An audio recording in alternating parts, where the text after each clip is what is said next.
At my son's funeral, my daughter-in-law whispered loudly, "I'm not taking care of that old witch." But before he passed, my son had transferred all his assets to me in his will. I'm glad to have you here.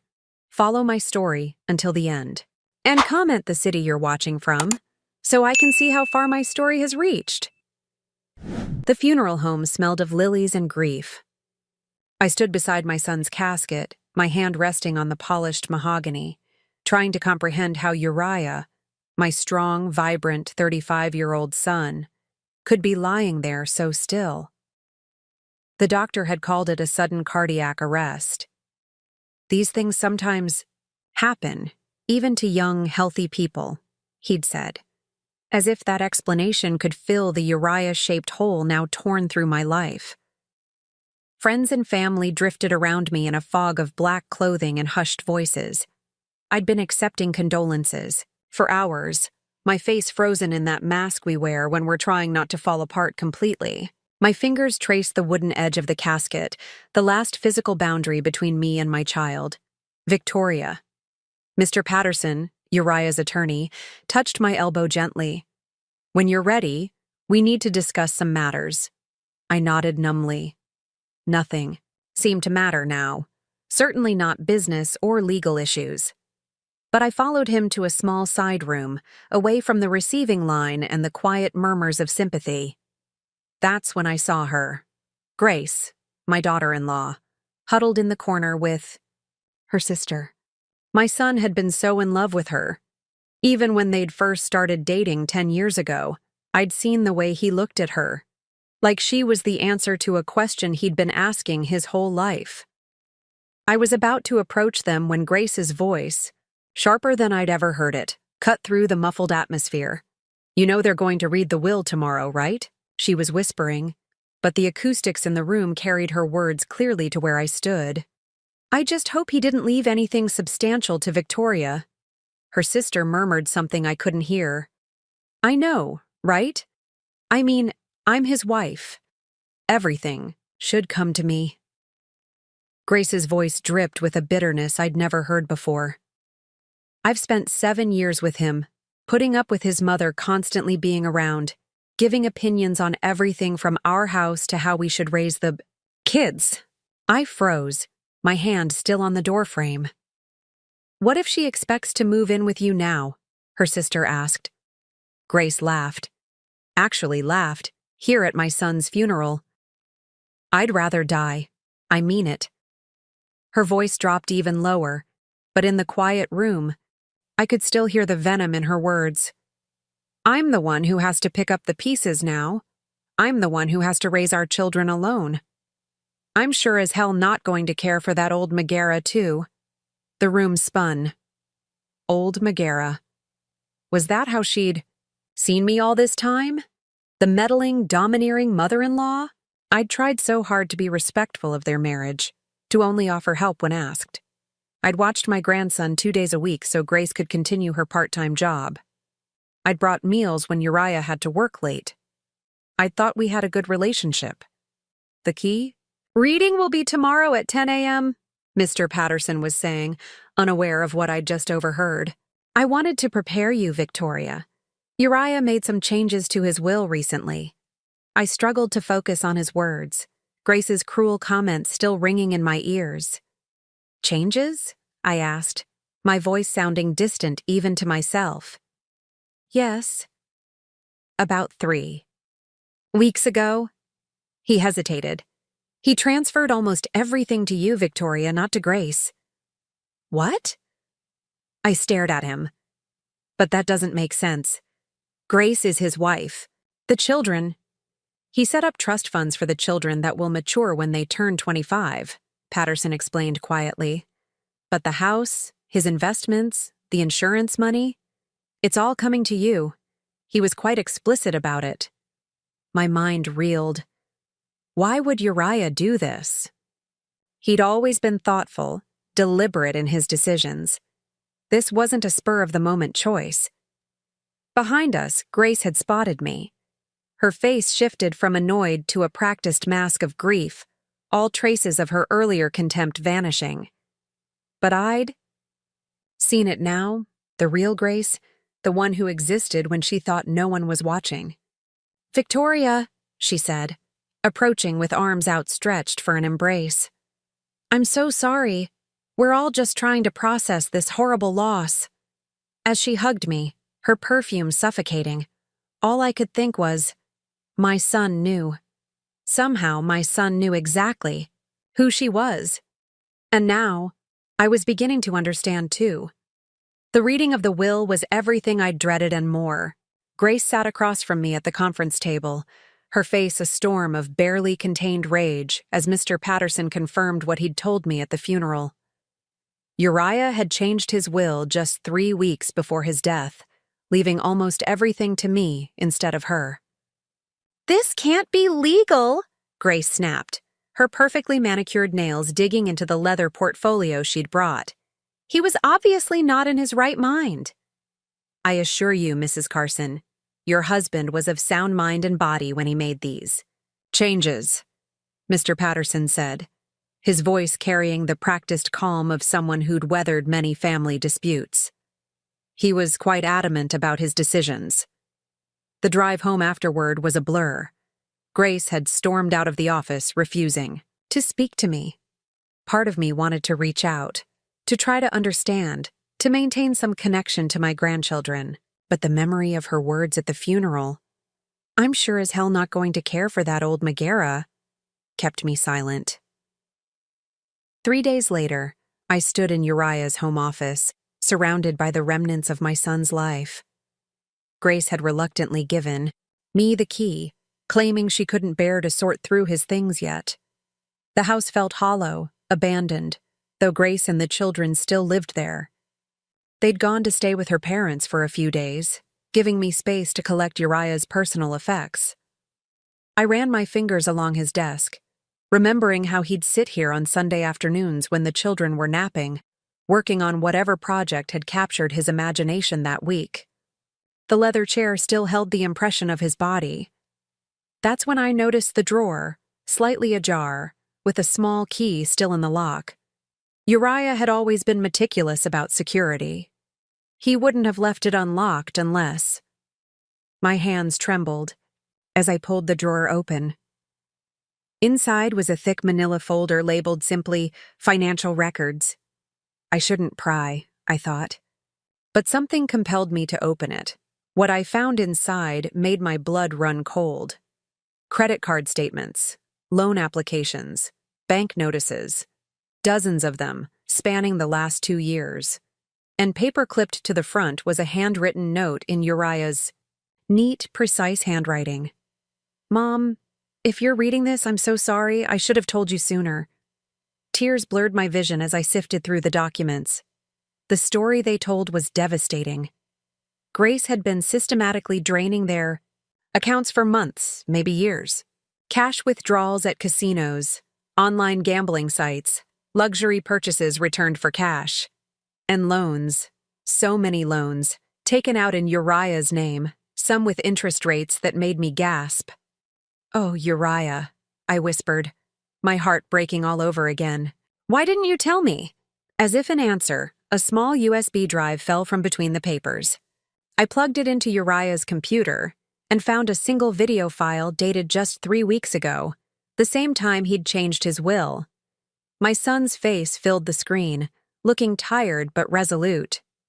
"Mom," he began, his voice sending a fresh wave of grief through me.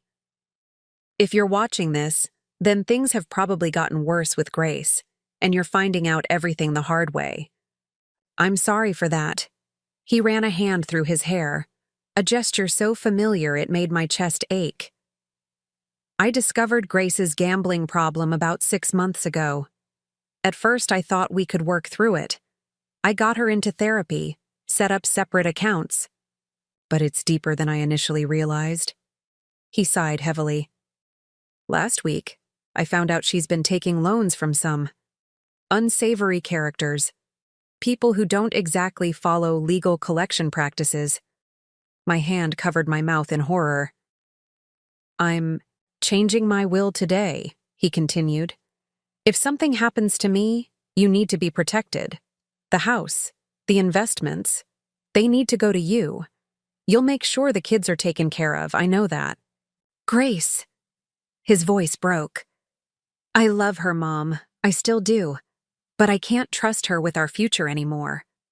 The video ended, and I sat in the gathering darkness of his office, the pieces finally falling into place.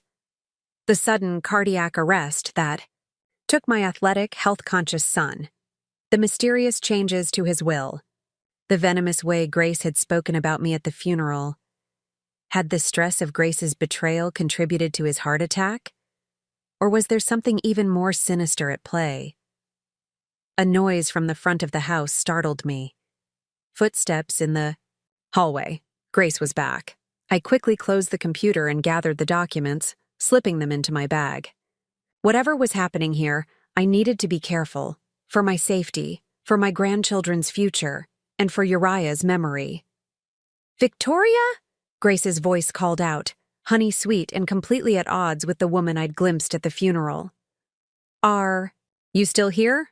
I brought dinner. I took a deep breath and stepped out of the office, clutching my son's secrets close. I was just finishing up, I said, forcing a smile. How thoughtful of you to bring food. Her eyes flickered to my bag, then back to my face, her smile never reaching her eyes. Well, we're family, aren't we? We need to stick together now more than ever.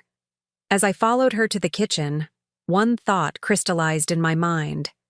My son had tried to protect me. Now it was my turn to protect what he'd left behind. 2 months after Uriah's funeral, my world had shrunk to the size of my living room. The phone rarely rang anymore. The invitations to community events had stopped coming. My weekly bridge club had regretfully informed me that they were restructuring the groups, and somehow, there wasn't room for me anymore. I knew who was behind it all. Grace had always been popular in our small community, charming, beautiful, and skilled at presenting herself as the perfect wife and mother. Now she was equally skilled at presenting herself as the grieving widow cruelly deprived of her rightful inheritance by a greedy mother-in-law. Did you hear what Victoria did to poor Grace? I'd overheard Mrs. Pembroke whispering to another woman at the grocery store last week. Taking everything after Uriah died, leaving Grace and those poor children with practically nothing.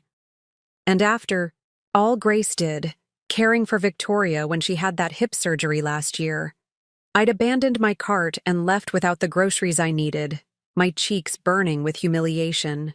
The narrative Grace had spun bore no resemblance to reality. She'd visited me exactly twice during my recovery, both times with Uriah. But the community had embraced it wholly. Even worse was what she'd done with my grandchildren. Emma, 9, and Lucas, 6, had been the lights of my life. Before Uriah's death, I'd seen them 3 or 4 times a week. Now my calls went unanswered, my messages unreturned. When I did manage to speak with them, they were distant and guarded. Last weekend, I'd finally confronted Grace about it when she dropped the children off for a rare visit.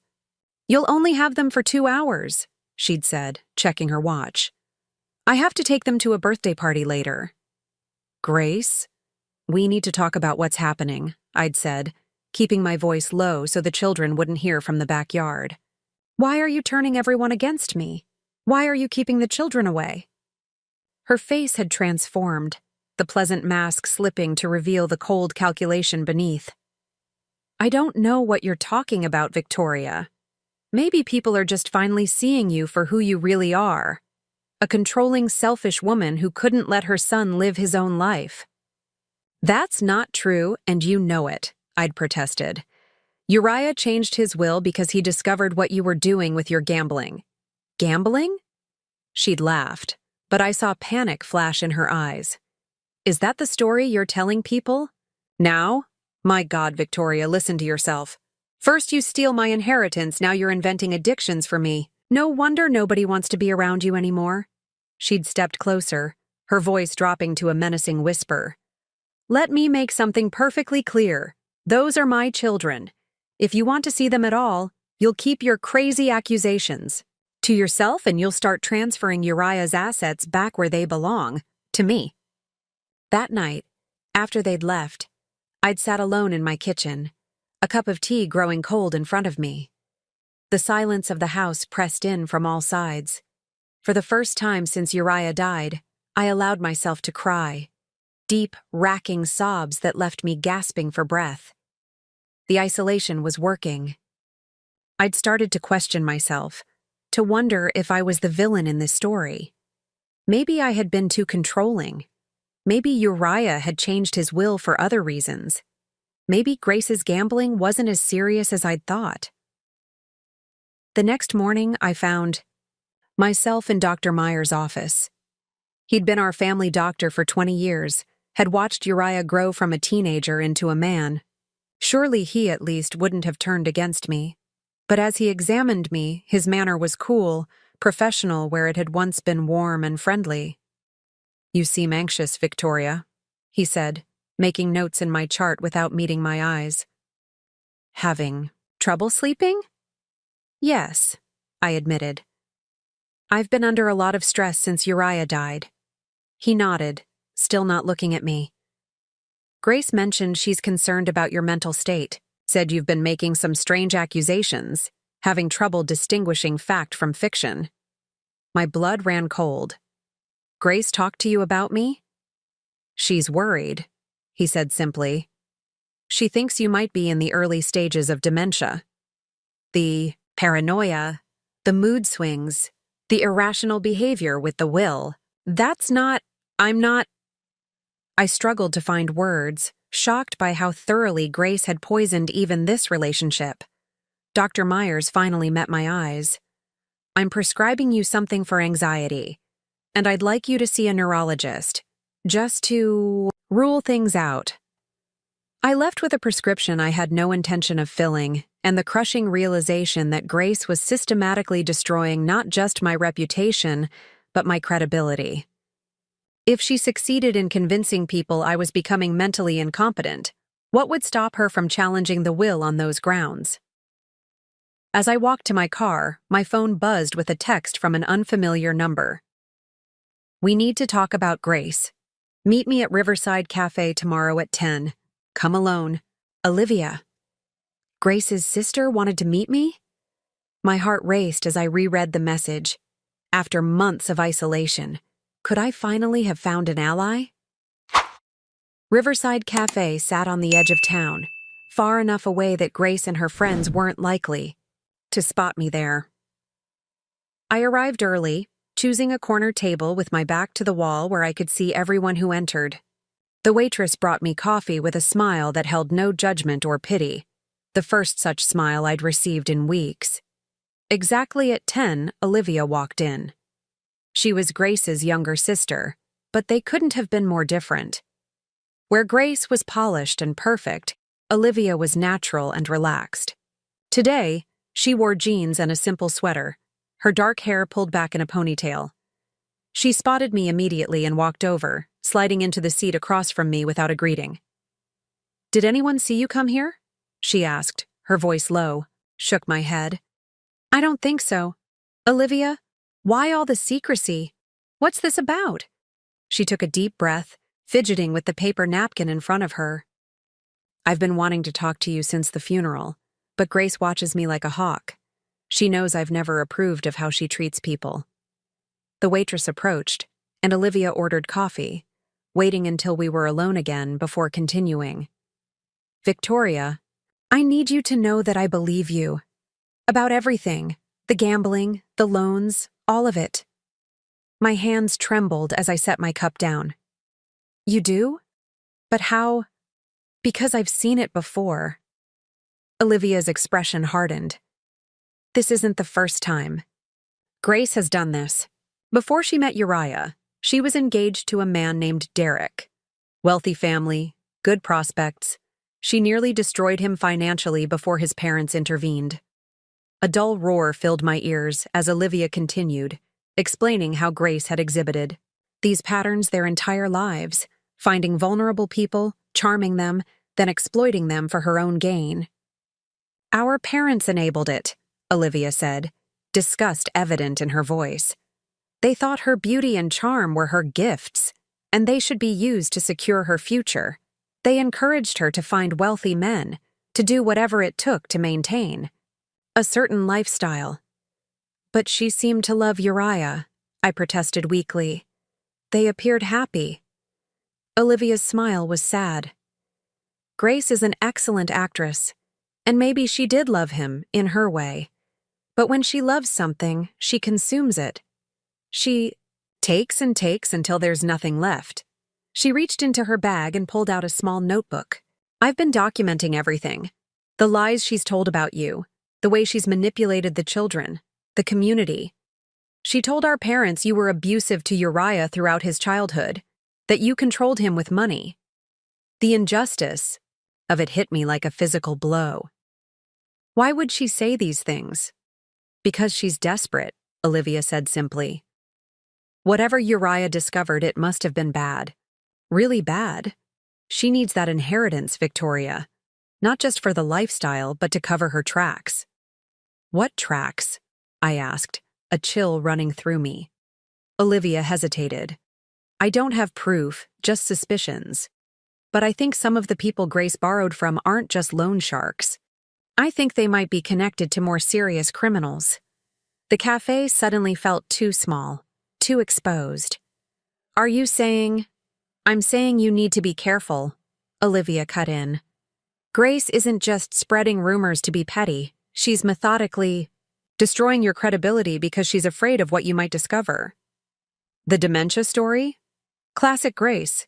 She did the same thing to our grandmother when the old lady caught her stealing jewelry. My mind raced, connecting dots I hadn't seen before. The way Dr. Myers had looked at me. The community's sudden rejection. The children's strange behavior. She's gaslighting me, I said, the term coming from an article I'd read years ago. Making me doubt my own sanity. Exactly, Olivia nodded vigorously. And she's good at it. She's had plenty of practice. I thought of all the months I'd spent questioning myself, wondering if I really was the villain in this story. The relief of being believed, of having my experiences validated, was overwhelming. What should I do? I asked, hating the tremor in my voice. Document everything, Olivia said firmly. Every strange interaction, every rumor that gets back to you, every time she restricts access to the children. And don't take anything she gives you. No food, no drinks, no medication. You think she would? I couldn't even finish the sentence. Olivia's expression was grave. I don't know what she's capable of anymore. The Grace I grew up with was manipulative and selfish, but I never thought she'd go this far. The pressure must be immense if she's taking these kinds of risks. She glanced at her watch. I need to go. Grace thinks I'm at the gym. She pulled out a burner phone and slid it across the table. Use this to contact me. My number is the only one programmed in it. Don't use your regular phone. I wouldn't put it past her to have someone monitoring your calls. As she stood to leave? She hesitated, then reached out and squeezed my hand. You're not crazy, Victoria. You're not the bad guy here. Remember that. After she left, I sat for a long time, clutching the phone she'd given me like a lifeline. For the first time in months, I felt a spark of something I'd almost forgotten. Hope. That evening, as I sorted through more of Uriah's papers, I found something I'd missed before. A small key taped to the back of his desk drawer with a note that simply said, Storage Unit Number 17, Main Street Lock and Key. Whatever Uriah had discovered about Grace, whatever had prompted him to change his will so drastically, the evidence might be sitting in that storage unit. Tomorrow, I would find out what my son had been hiding, and what Grace was so desperate to keep buried. As I held the key in my palm, a strange calm settled over me. The fog of grief and confusion was lifting, replaced by a clear sense of purpose. Grace had underestimated me, treating me like a helpless old woman she could easily manipulate and discard. She was about to discover just how wrong she was. Main Street Lock and Key was a nondescript building on the edge of downtown, the kind of place you could drive past 100 times without noticing. The morning air was crisp as I pulled into the nearly empty parking lot, clutching Uriah's key in my hand. My heart pounded with anticipation and fear. What would I find inside? The facility manager barely glanced at my ID before directing me to Unit Number 17, a small storage space at the end of a dimly lit hallway. The lock turned with a satisfying click, and I pulled up the rolling metal door. Inside, neatly organized and labeled, were dozens of boxes. But what caught my eye immediately was a large whiteboard propped against the back wall, covered in Uriah's precise handwriting. It was a timeline, stretching back 3 years, documenting Grace's activities in meticulous detail: cash withdrawals, casino visits, online gambling accounts, unexplained absences. Each entry was annotated with dates, amounts, and sometimes photographs. "Oh, Uriah," I whispered, tracing my fingers over his handwriting. "You were investigating her." One box was labeled simply evidence. Inside, I found bank statements, credit card bills, loan documents, all carefully organized. But it was the USB drive at the bottom that made my hands shake. I slipped it into my pocket, knowing I needed to review it somewhere private. The storage unit contained something else: a leather-bound journal. The first entry was dated 3 years ago, just after Emma's 6th birthday. The final entry was dated 4 days before Uriah's death. "I confronted Grace today," the last entry read. "Showed her what I've found. She denied everything at first, then became hysterical. Says I don't understand the pressure she's been under. She's right. I don't understand how anyone could gamble away our children's future, could put us in debt to the kind of people who make threats. She begged me not to tell anyone, especially not Mom. Said she'd get help, that we could work through this. I want to believe her. For the kids' sake, I need to believe her. But I've changed the will today, just in case. If anything happens to me, Mom will make sure the kids are protected." Tears blurred my vision as I closed the journal. Uriah had known everything and had confronted Grace just 4 days before his sudden cardiac arrest. I spent hours in that storage unit, photographing documents, reading through Uriah's notes, assembling the pieces of a puzzle I'd never wanted to solve. By the time I left, slipping the most crucial evidence into my purse, I was a different woman than the one who had arrived that morning. The fog of grief and self-doubt had burned away, replaced by a cold, clear purpose. Grace had to be stopped, not just for me, but for my grandchildren. That afternoon, I called Olivia from the burner phone. "I found Uriah's evidence," I told her, my voice steadier than it had been in months. "It's worse than we thought. I think Grace might have had something to do with Uriah's death." Olivia's sharp intake of breath was audible. That's a serious accusation, Victoria." "I know, and I can't prove it. Not yet. But Uriah confronted her about the gambling just days before he died. And look at how systematically she's worked to discredit me since then. She's terrified. I'll discover the truth." "What are you going to do?" Olivia asked. "Fight back," I said simply. "Will you help me?" 2 days later, Olivia and I met with Dr. Carlson, a respected neurologist in the next town over, someone with no connection to Grace or her social circle. I underwent a complete workup, cognitive tests, brain scans, the works. "Mrs. Carson," Dr. Carlson said when the results came back, "I can state with absolute certainty that you show no signs of dementia or cognitive impairment. In fact, your mental acuity is exceptional for a woman of any age." I asked for his findings, in writing, which he provided along with a statement addressing the concerns that had been raised about my mental state. Next, I hired a private investigator named Marcus, a referral from Olivia. He was expensive, but with access to Uriah's money, that was no longer a concern. "I need documentation of everything Grace is doing," I told him. "The rumors she's spreading, the people she's meeting with, all of it. And I need to know who she borrowed money from. Meanwhile, I began rebuilding my social connections, starting with Barbara, my oldest friend, who had withdrawn from me after hearing Grace's rumors. "I've missed you," I said simply when she cautiously accepted my invitation to coffee. Barbara looked uncomfortable. "I heard some things, Victoria, about how you treated Uriah, about the will." I slid Dr. Carlson's report across the table.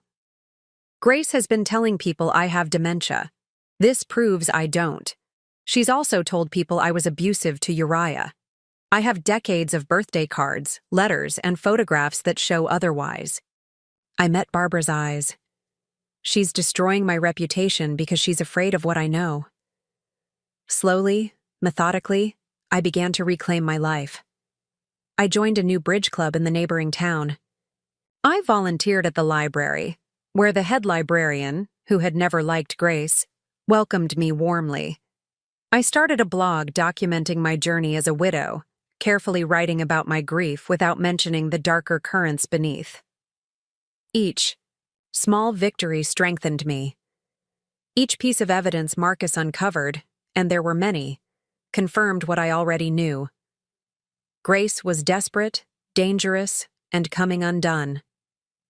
The final piece fell into place when Marcus discovered who had loaned Grace money, a man named Vincent Carrera, who had connections to organized crime in Chicago. "She owes him over $200,000, Marcus told me gravely. "And his kind don't extend payment terms." 2 days later, I invited Grace and the children to dinner. It was time for a confrontation, but this time, I would be the one in control. As I set the table that evening, I felt oddly calm. The doorbell rang, and I squared my shoulders, ready to face the woman who had tried to destroy me. But I wasn't defenseless anymore. I had truth on my side, and more importantly, evidence. Game on, Grace. Game on. 3 years have passed since that fateful dinner with Grace. I still remember how she arrived at my house, all perfect makeup and forced smiles, the children trailing behind her. "Grandma!" Emma had cried, running to hug me. At 9, she was still young enough to be openly affectionate. Lucas, at 6, hung back, eyeing me warily, a product of whatever stories Grace had been telling him. Come in," I'd said warmly, ushering them inside. "Dinner's almost ready." Grace had looked around suspiciously, perhaps expecting to see police officers or lawyers waiting to ambush her. Instead, she found only a carefully prepared meal and a grandmother eager to see her grandchildren. The confrontation, when it came, was after the children were settled in the living room with a movie. "I know everything, Grace," I'd said quietly, sliding a folder across the table. "The gambling, the loans from Vincent Carrera, the lies you've spread about me." Her face had drained of color. "I don't know what you're—" "Please don't insult my intelligence," I'd interrupted. "Uriah documented it all before he died. I've found his storage unit." For a moment, genuine fear had flashed in her eyes. Then, her expression hardened. "So what? It's your word against mine. Everyone already thinks you're losing your mind." I'd smiled then, a small, satisfied smile. "Not anymore, they don't. I have a neurological workup proving I'm completely sound. I have statements from your sister confirming your history of manipulation. I have evidence that you owe $200,000 to a man connected to organized crime, and I have all of Uriah's documentation." Her hands had trembled as she reached for her wine glass. "What do you want?" "A truce," I'd said simply. "I don't want to destroy you, Grace. I just want to be part of my grandchildren's lives. I want the rumors to stop. I want peace." She'd studied me, perhaps searching for weakness or deception. "And if I refuse?" "Then I'll take everything I have to the police. The gambling might not be illegal, but the loans, the connection to Carrera, those will interest them very much, especially given the timing of Uriah's death." "Are you accusing me of—" Her voice had risen in panic. I'm not accusing you of anything, I'd cut in. I'm simply stating facts. Uriah confronted you about the gambling and loans 4 days before he died. He changed his will to protect the children's inheritance. And then he had a sudden cardiac event at 35. Grace had collapsed back in her chair, her facade crumbling completely. For the first time, I'd seen the real woman beneath all the masks, frightened, desperate, cornered. I didn't kill him. She'd whispered, tears streaking her makeup. I swear I didn't. The stress, the fight we had, maybe that contributed, but I never wanted him dead. I loved him, in my way. I'd studied her face, searching for truth in her eyes. To this day, I'm not sure if I believe her, but in that moment, I'd made a choice for peace, for my grandchildren, for my own future. Here's what's going to happen, I'd told her. I'm going to pay off your debt to Carrera, not for you, but to get that kind of criminal element away from my grandchildren. In exchange, you will give me regular, unhindered access to Emma and Lucas. You will stop spreading rumors about me, and you will seek treatment for your gambling addiction. She'd agreed immediately, relief flooding her face. I think she'd expected much worse. Now, 3 years later, on a warm spring afternoon, I sit in my garden watching Emma and Lucas play. They spend weekends with me now, a schedule we settled on after Grace completed her treatment program. She still lives in Uriah's house, but it's in my name, a fact that ensures her continued cooperation. The rose bushes Uriah and I planted together years ago are in full bloom, their fragrance filling the air. I've added new varieties each year, a way of keeping him present in this space we both loved. Grandma, look, Emma calls, holding up a small ceramic pot. At 12, she's showing real talent for pottery, a hobby we discovered together. I made this for Mom's birthday. I smile, examining the delicately crafted bowl. It's beautiful, sweetheart. She'll love it. Lucas, now 9, is sprawled on the grass nearby, deep in a book about dinosaurs. He looks so much like Uriah at that age that sometimes it catches my breath. Our relationship with Grace remains complicated. The trust that was shattered can never be fully repaired. But we've reached a kind of peace, a détente built on mutual understanding. She knows I hold her secrets. I know she's capable of incredible deception.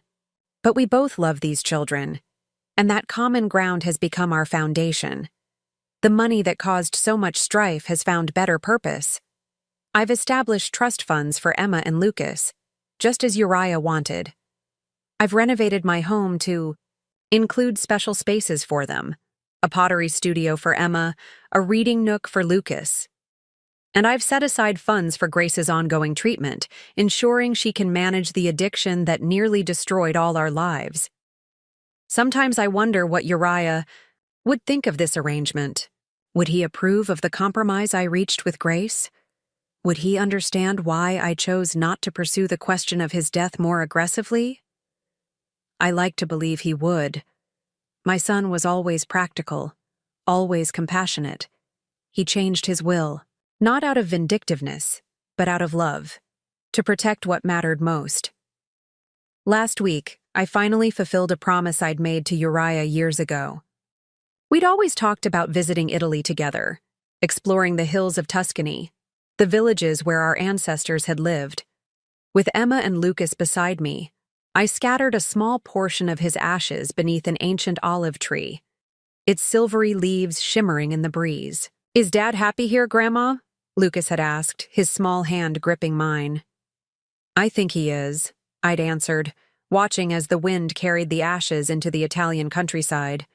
"But he's happiest knowing we're together, that we're taking care of each other."